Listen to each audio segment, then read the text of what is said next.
नमस्कार, सुप्रभात, जय हिंद। मैं रवि मोहन शर्मा आप सभी का स्वागत करता हूं नई करंट अफेयर्स की सीरीज़ में। और आज हम लोग देखेंगे कि कौन कौन सी मुख्य खबरें हैं आज की सुबह की। राम राम। चलिए फटाफट से देख लेते हैं। पहले एक बेहतरीन क्वेट्स क्या कहती है? हिम्मत मत खोना, अभी तो बहुत आगे जाना है। जिन लोगों ने कहा था तुम कुछ नहीं कर सकते, उन लोगों को बहुत कुछ करके दिखाना है। चलिए बिल्कुल दिखाएंगे। तैयार, डटे रहिए। फटाफट से देख लीजिए। पहला प्रश्न आ जाता है स्क्रीन पे पहला प्रश्न क्या है? हाल ही में पेरू के प्रधानमंत्री कौन बने हैं? प्रधानमंत्री पूछे गए हैं। कहां के? पेरू के। नई नियुक्ति है, देख लीजिए। पहला option Guido Bellido, Ariel Henry, Nicole Pasencias और चौथा है माइकल एरेस। तो आपको बता देता हूं, इसका उत्तर होगा गुइडो बेलिडो। गुइडो बेलिडो को हाल ही में पेरू के नए प्रधानमंत्री नियुक्त किया गया है। ये हैं भैया, देख लीजिए जल्दी से। चलिए फटाफट से अगला बढ़ लेते हैं इनकी व्याख्या की ओर। तो व्याख्या क्या कहती है कि हाल ही में राष्ट्रपति हैं, क्या नाम है राष्ट्रपति का? Pedro Castillo. किसके हैं? पेरू के। नाम क्या है? Pedro Castillo. इन्होंने गुइडो बेलिडो को पेरू के नए प्रधानमंत्री के रूप में नामित किया है भाई, देख लेना। अब देख लेते हैं अगला fact. Guido Bellido free Peru party के सदस्य हैं। ये यहाँ की एक पार्टी है, फ्री पेरू, इसके सदस्य हैं ये। अगला फैक्ट देख लेते हैं। पेरू दुनिया का दूसरा सबसे बड़ा तांबा उत्पादक देश है। ये बहुत इंपॉर्टेंट है। पेरू दुनिया का दूसरा सबसे बड़ा तांबा उत्पादक देश है। अब बढ़ लेते हैं हम लोग अगले प्रश्न की ओर। अगले प्रश्न क्या कहता है? अगला प्रश्न जल्दी से देख लेते हैं। बहुत महत्वपूर्ण प्रश्न है अगला, देख लीजिए क्या है। हाल ही में ओलंपिक में 2 पदक जीतने वाली पहली भारतीय महिला खिलाड़ी कौन बन गई हैं? 2 पदक जीते हैं इन्होंने। 2 पदक जीतने वाली पहली भारतीय महिला खिलाड़ी कौन बन गई हैं? आपको फोटो दिख रहा होगा, जो लोग परिचित होंगे वो पहचान जाएंगे, लेकिन कोई बात नहीं, हम लोग देख लेते हैं इनका उत्तर। पहला है बिंग जियाओ, दूसरा है पीवी सिंधु, तीसरा है श्रीकांत किदांबी, चौथा है पुलेला गोपीचंद। तो इनका नाम है पीवी सिंधु। पीवी सिंधु है ये, ठीक है। और बढ़ लेते हैं हम लोग इसकी व्याख्या की ओर। व्याख्या क्या कहती है वो भी देख लेते हैं। चलिए फटाफट से व्याख्या देखते हैं।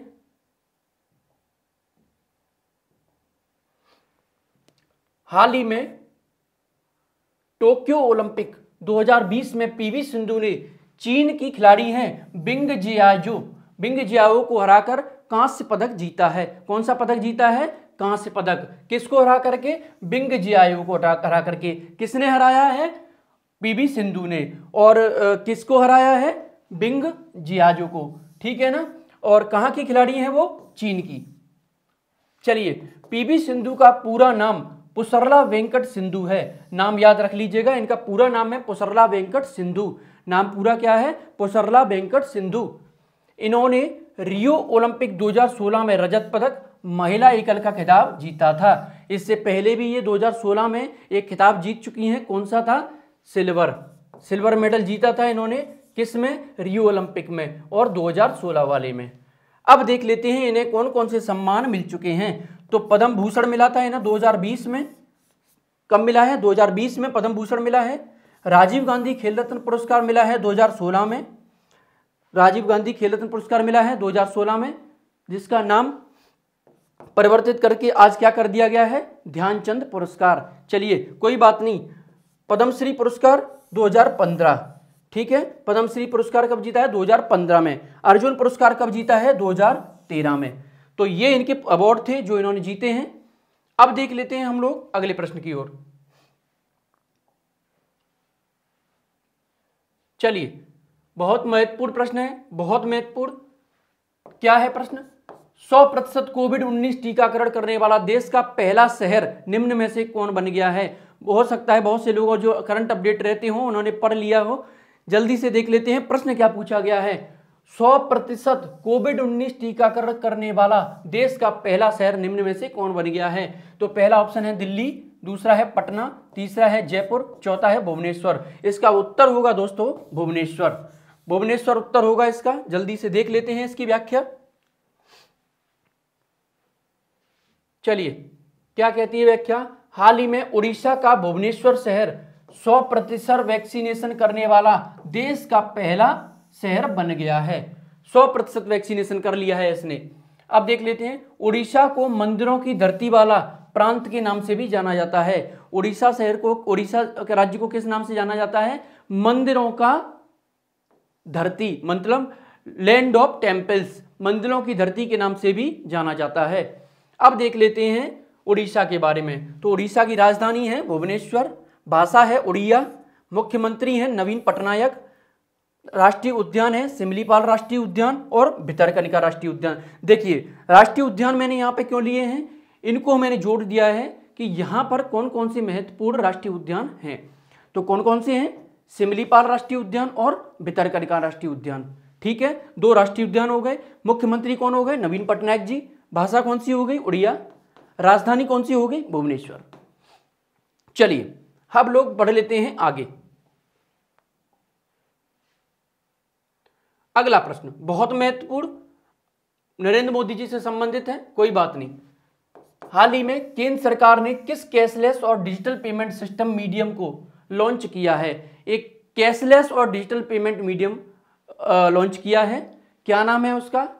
ई रूपी, दूसरा है ERUPEE, तीसरा है ई पे और इनमें से कोई नहीं। देखिए दोनों में डिफरेंस क्या है, यहां पे तो रुपी हो गया है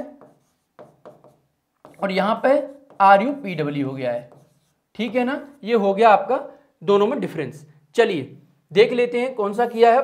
प्रधानमंत्री नरेंद्र मोदी ने किया है ये किया है ई रूपी के नाम से। पहला ए ऑप्शन इसका सही है। चलिए देख लेते हैं क्या है इसकी व्याख्या। बहुत बढ़िया। चलिए हाल ही में केंद्र सरकार ने ई रूपी को लॉन्च किया है। ई रूपी एक प्रीपेड ऑनलाइन वाउचर है। इसका QR कोड या SMS के आधार पर ई वाउचर के तौर पर यह कार्य करता है। मतलब इसका कुछ QR कोड रहता होगा, वाउचर रहता होगा, उसके आधार पर इसका काम करना है। और सबसे बड़ी बात, इस प्लेटफॉर्म को लॉन्च किसने किया है? तो इस प्लेटफॉर्म को national payments corporation of India NPCI, दूसरा है डिपार्टमेंट ऑफ फाइनेंशियल सर्विसेज, तीसरा है ministry of health and family welfare और नेशनल हेल्थ अथॉरिटी ने लॉन्च किया है। ठीक है ना, इन चारों ने मिलकर के इसको लॉन्च किया है। ठीक है, मतलब इनके संज्ञान में ये बना है। चलिए अब देख लेते हैं NPCI, national payment corporation of India. इसकी स्थापना होती है दोस्तों 2008 में। मुख्यालय है इसका बॉम्बे में। ये दोनों फैक्ट आप लोगों ने पढ़ लिए। मुख्यालय कहां पे आ गया? बॉम्बे में। स्थापना कब होती है? 2008 में। चलिए फटाफट से अब दूसरा देख लेते हैं। अगला प्रश्न क्या कहता है, जल्दी से देख लेते हैं। ओलंपिक खेलों में 7 पदक जीतने वाली महिला तैराक बन गई हैं। कौन बना है? जल्दी से देख लेते हैं। एम्मा मैककेन, जैक मैकलांगलिन, तीसरा है कैट कैंपनेल और चौथा है केली मैककेन। देखिए 4 ऑप्शन फिर से पढ़ देख लीजिए। पहला ऑप्शन है एम्मा मैककेन, दूसरा है जैक मैकलॉगलिन, तीसरा है कैट कैंपनेल और चौथा है केली मैककेन।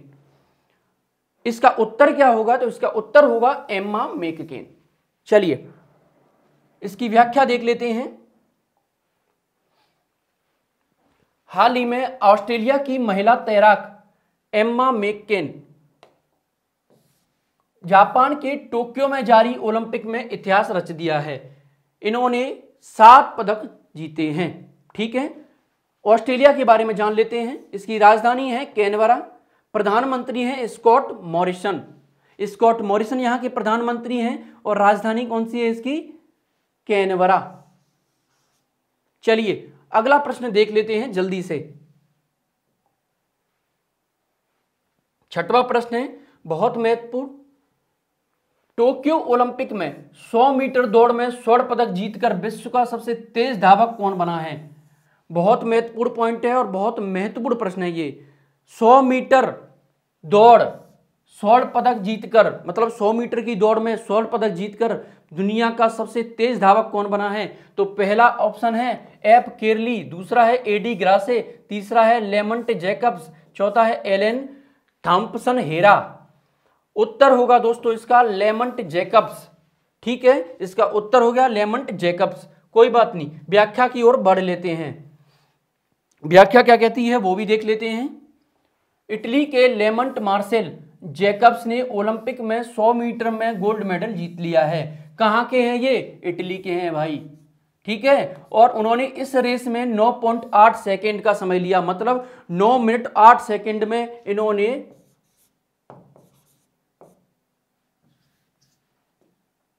100 मीटर की रेस जीत ली है, ठीक है। अब देख लेते हैं इटली के बारे में। राजधानी है रोम, मुद्रा है यूरो, राजभाषा है इतालवी, पो और टाइबर यहां की प्रमुख नदी हैं। रोम टाइबर नदी पर स्थित है। बहुत महत्वपूर्ण फैक्ट है कि रोम प्रश्न पूछा जाता है, रोम किस नदी पर स्थित है? तो रोम स्थित है टाइबर नदी पर। यहाँ की दो महत्वपूर्ण नदियां हैं, पो और टाइबर। भाषा कौन सी हो जाती है यहाँ की? इतालवी। मुद्रा कौन सी है? यूरो। राजधानी कौन सी है? रोम। मतलब इटली की जो राजधानी है, प्रश्न ये पूछा जा सकता है वो किस नदी पर स्थित है? तो किस नदी पर स्थित है? टाइबर नदी पर, ठीक है। हम लोगों ने ये भी पढ़ लिया। चलिए अगला प्रश्न। अगला प्रश्न क्या कहता है? लोकमान्य तिलक राष्ट्रीय पुरस्कार 2021 किसने जीता है? प्रश्न पूछा जा रहा है भैया, जल्दी से देख लीजिए कौन सा प्रश्न है। 2021 का लोकमान्य तिलक पुरस्कार किसने जीता है? तो पहला ऑप्शन है कृष्णा एला, दूसरा है साइरस पूनावाला, तीसरा है सचिन तेंदुलकर और चौथा है चानू शेखोम मीराबाई। तो इसका ऑप्शन क्या, उत्तर क्या हो जाएगा? साइरस पूनावाला। इन्होंने हाल ही में राष्ट्रीय पुरस्कार 2021 किस बात का? लोकमान्य तिलक का जीता है। ये है, देख लीजिए। चलिए आगे बढ़ते हैं। साइरस पूनावाला को आपने देख लिया है, अब इसकी व्याख्या देख लेते हैं। वैक्सीन निर्माता सीरम इंस्टीट्यूट ऑफ इंडिया की अध्यक्ष डॉक्टर साइरस पूनावाला को 2021 के प्रतिष्ठित लोकमान्य तिलक राष्ट्रीय पुरस्कार से सम्मानित किया गया है, ठीक है, या जाएगा। अभी नहीं किया गया है, मैं भी चाहता हूं। सीरम इंस्टीट्यूट ऑफ इंडिया के अध्यक्ष क्या नाम है? साइरस पूनावाला, ठीक है। इन्होंने क्या किया है? अभी लोकमान्य तिलक राष्ट्रीय पुरस्कार जीता है। इस पुरस्कार के अंतर्गत 1 लाख रुपए का नगद पुरस्कार दिया जाता है। क्या दिया जाता है दोस्तों? इस पुरस्कार के अंतर्गत 1 लाख रुपए का पुरस्कार दिया जाता है। अब देख लेते हैं पुरस्कार के बारे में। यह पुरस्कार 1983 से लोकमान्य तिलक की पुण्यतिथि 1 अगस्त को प्रतिवर्ष दिया जाता है। कब दिया जाता है? 1 अगस्त को दिया जाता है। इस दिन क्या है? लोकमान्य तिलक की, बाल गंगाधर तिलक जो हमारे थे, उनकी बर्थ एनिवर्सरी है, मतलब बोल सकते हैं कि जन्म दिनांक है उनका। तो 1983 में यह पुरस्कार शुरू किया गया था। इसकी पुरस्कार राशि कितनी है? 1 लाख रुपए, ठीक है। चलिए आगे बढ़ लेते हैं एक और महत्वपूर्ण प्रश्न की ओर। प्रश्न पूछा जा रहा है, नेहरू तिब्बत और चीन पुस्तक के लेखक कौन है? प्रश्न क्या है? नेहरू तिब्बत और चीन, इस पुस्तक के लेखक कौन है? तो पहला ऑप्शन है अवतार सिंह भसीन, दूसरा है गौतम बम्बावले, तीसरा है विजय केशव गोखले, चौथा है अशोक कांत। पुस्तक बहुत इंपॉर्टेंट है, इसीलिए इसका जिक्र मैंने यहां किया है। अवतार सिंह भसीन इसके लेखक हैं, ठीक है। आगे बढ़ लेते हैं, देख लीजिए नेहरू तिब्बत और चाइना, ये उसका कवर पेज है पुस्तक का। चलिए हम लोग आगे बढ़ लेते हैं। हाल ही में अवतार सिंह भसीन ने नेहरू तिब्बत और चीन नामक एक नई पुस्तक लिखी है। क्या नाम है? नेहरू तिब्बत और चीन। इस पुस्तक में भारत की स्वतंत्रता से लेकर 1962 में भारत और चीन के बीच युद्ध हुआ था, उस तक का जिक्र किया गया है। मतलब सभी युद्ध जिनका है, उन सभी युद्ध हम लोगों ने कहां तक के कैसे लड़े हैं, उन सब का जिक्र किया गया है इस पुस्तक के अंदर। चलिए अगला प्रश्न हम लोग देख लेते हैं। नवा प्रश्न है, जल्दी से फटाफट देख लेते हैं। ओलंपिक इतिहास में मुक्केबाजी में पदक जीतने वाली भारत की दूसरी महिला और तीसरी भारतीय कौन बनी है? पूछे जा रहा है दूसरी महिला और तीसरी भारतीय जिन्होंने मुक्केबाजी में पदक जीता है, तो कौन बनी है? पहला ऑप्शन है लवलीना बोरगोहेन, दूसरा है मैरी कॉम, तीसरा है सिमरनजीत कौर, चौथा है इनमें से कोई नहीं। उत्तर है, आप लोग जरूर चर्चा में रही हैं, ये लवलीना बोरगोहेन। लवलीना बोरगोहेन है, इन्होंने टोक्यो ओलंपिक 2020 में क्या जीता है? मुक्केबाजी में पदक जीता है। ठीक है, देख लेते हैं। हाल ही में लवलीना बोरगोहेन ओलंपिक बॉक्सिंग में ब्रॉन्ज मेडल जीतने वाली, कौन सा मेडल जीता है? ब्रॉन्ज मेडल जीतने वाली भारत की ओवरऑल तीसरी और महिलाओं में दूसरी बॉक्सर बन गई हैं। मतलब ओवरऑल तो कुल मिलाया जाए तो तीसरी और महिलाओं में दूसरी बॉक्सर बन गई हैं जिन्होंने ब्रॉन्ज मेडल जीता है। किसमें? मुक्केबाजी में। चलिए, लवलीना ने 2019 में हुई विश्व चैंपियनशिप में कांस्य पदक जीता था। देखिए, कांस्य पदक जीता था कब? 2019 में। किस बात का? विश्व चैंपियनशिप में कांस्य पदक जीता था, 2019 में आयोजित हुई थी ये। अब देख लेते हैं लवलीना बोरगोहेन के बारे में। जन्म हुआ था इनका 2 अक्टूबर 1997 को और जन्म भूमि है असम। असम की रहने वाली हैं ये। 1997 में इनका जन्म होता है। चलिए, अगला और आखिरी प्रश्न जल्दी से देख लेते हैं। निम्न में से किसे महालेखा नियंत्रक सीजीए नियुक्त किया गया है? हाल ही सीजीए बनाए गए हैं। ये कौन बनाए गए हैं? पहला है सोमा राय बर्मन, दूसरा है दीपक दास, तीसरा है गिरीश चंद्र मुर्मू, चौथा है रमेश चंद्र। मैंने इसकी छोटी सी आप लोगों को कटआउट भी दी थी कि कौन बनाए गए हैं, तो बनाए गए हैं दीपक दास। दीपक दास बनाए गए हैं, ये सीजीए नियुक्त किए गए हैं भारत के। अब देख लेते हैं अगला फैक्ट। चलिए,